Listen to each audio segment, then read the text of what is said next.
March for Gaza কর্মসূচিতে জুতাপেটা করা হচ্ছে ইসরায়েলি প্রধানমন্ত্রী বেনিয়ামিন নেতানিয়াহুর ছবিতে। ঢাকার প্রতিবাদ সমাবেশের এই ঘটনা উঠে এসেছে ইসরায়েলি গণমাধ্যমেও। টাইমস অব ইসরায়েলের প্রতিবেদনে বলা হয়, নেতানিয়াহুর পাশাপাশি ইসরায়েলকে সহায়তার অভিযোগে ট্রাম্প ও মোদির ছবিতেও আঘাত করা হয়। গাজায় প্রায় ১.৫ বছর ধরে চলা ইসরায়েলি আগ্রাসনের প্রতিবাদে মুখর বিশ্ব। শনিবার রাজধানী ঢাকায় আয়োজন করা হয় বিশাল বিক্ষোভ কর্মসূচির, যাতে অংশ নেন সব ধর্ম ও বর্ণের হাজার হাজার মানুষ। আলোচিত এই কর্মসূচির খবর গুরুত্ব দিয়ে প্রকাশ করে Al Jazeera, Washington Post, the Independent সহ আন্তর্জাতিক বিভিন্ন গণমাধ্যম। বিএনপি সহ বিভিন্ন দলগুলোর সমর্থনের কথা উঠে আসে প্রতিবেদনে।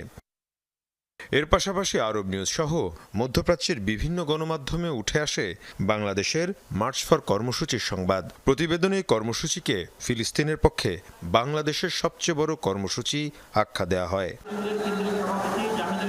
এছাড়াও এপি এবং আনাদোলুর মতো সংবাদ সংস্থাগুলো গুরুত্বের সাথে প্রচার করে মার্চ ফর গাজা কর্মসূচির বিভিন্ন তথ্য এবং ভিডিও।